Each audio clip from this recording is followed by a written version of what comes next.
Madame la vice-présidente, honorables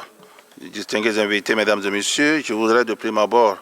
vous exprimer la gratitude du gouvernement de l'Arabie centrafricaine que dirige son Excellence Félix Mouloua sous l'autorité du président de l'État, le professeur Fossé Archange Touadéra,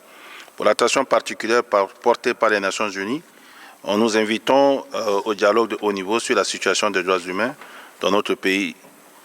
Je voudrais ensuite, au nom de la délégation centrafricaine, apprécier à sa juste valeur l'intérêt que les Nations Unies ne cessent de porter à la promotion du respect des droits humains, à la gouvernance démocratique et à la consolidation de la paix, ainsi qu'à la sécurité dans notre pays.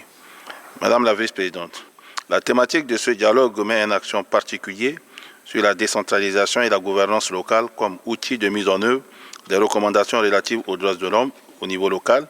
comme réponse politique et sociale à la restauration et la consolidation de l'autorité de l'État sur l'ensemble du territoire et comme levier pour appuyer le processus de paix et de la réconciliation en Centrafrique.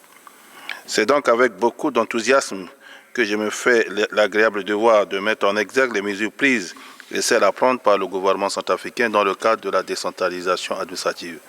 En effet, en se dotant dès les années 2009 de la loi portant orientation de la politique nationale de l'aménagement du territoire, mon pays s'est engagé vers un objectif de répartition équilibrée des hommes et des activités de divers ordres sur l'ensemble du territoire national, en garantissant l'égalité des chances et de vie entre les hommes et entre les régions. Cette vision politique consistait à assurer la cohésion de l'ensemble du territoire en luttant contre les disparités sur le plan social, institutionnel et économique. La réalisation de cette noble aspiration s'est concrétisée par l'adoption successive de la loi relative aux circonscriptions administratives et celle fixant les limites territoriales des circonscriptions administratives, suivie des nominations des gouverneurs des régions, des préfets, des sous-préfets et des secrétaires généraux des préfectures.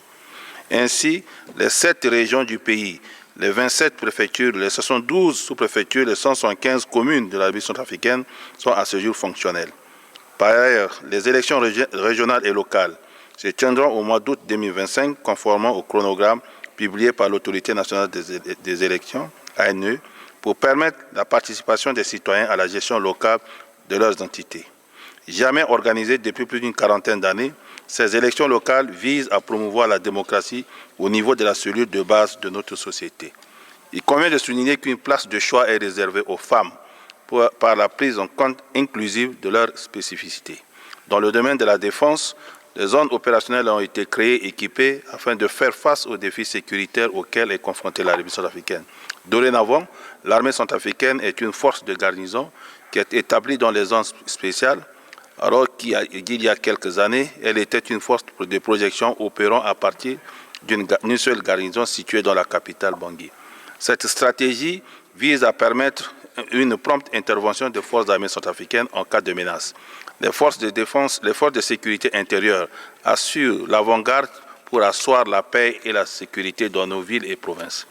Sur le plan de la justice, non seulement l'effectif des acteurs judiciaires, magistrats, greffiers, personnels de l'administration pénitentiaire, avocats, huissiers de justice et notaires ne cesse de s'accroître, mais surtout leur redéploiement dans les juridictions et établissements pénitentiaires existants s'est renforcé pour affermir l'offre et l'accès au service public de la justice, dont la qualité s'est également consolidée. Madame la vice-présidente, la décentralisation administrative ci-dessous décrite doit servir de cadre de la mise en œuvre des programmes et politiques élaborés en vue d'améliorer le quotidien du peuple centrafricain et de conduire vers le développement. En tenant compte des préoccupations de la population qui a soif de la justice, le gouvernement a adopté une politique sectorielle de la justice afin de renforcer considérablement le rapprochement géographique de la justice du justiciable par la création d'autres tribunaux et cours d'appel en vue de couvrir toutes les 7 régions du pays. La politique nationale des droits de l'homme, quant à elle, est le cadre stratégique global de promotion et de protection des droits de l'homme en République centrafricaine, avec la vision de faire de notre pays un État où les droits de l'homme sont connus et respectés d'ici l'an 2030. Et elle se décline en axes stratégiques des actions prioritaires et en activités à réaliser, suivant un plan quinquennal d'action initiale de 5 ans, allant de 2023 à 2027, avec un budget prévisionnel de 5 millions de dollars, environ 3 milliards de francs CFA. La mise en œuvre des recommandations relatives aux droits de l'homme sur le plan social, sur le plan local, Autre axe de notre dialogue de ce jour est assuré à travers l'exécution du plan quinquennal. Le plan national de développement englobant toutes les stratégies sectorielles de développement a remplacé le plan national pour le relèvement et la consolidation de la paix en Centrafrique qui s'est achevé en 2023. La RCCPA étant arrivée à son terme, le gouvernement a élaboré et adopté la politique nationale de développement.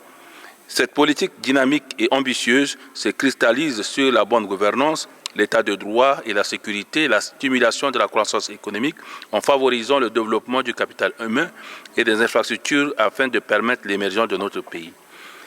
Madame la vice-présidente, les efforts inlassables du gouvernement appuyés par les partenaires techniques et financiers ont permis de réaliser des progrès notables.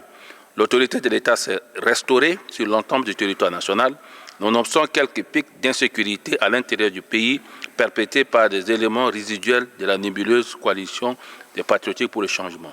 La population s'est remise au travail en vue d'amorcer le développement insufflé par des programmes spécifiques. Toutefois, quelques défis demeurent. Le présent dialogue est l'occasion de réitérer la ferme volonté et l'engagement du gouvernement de promouvoir et protéger les droits de l'homme sur toute l'étendue du territoire. C'est pourquoi j'en appelle à la solidarité de la communauté internationale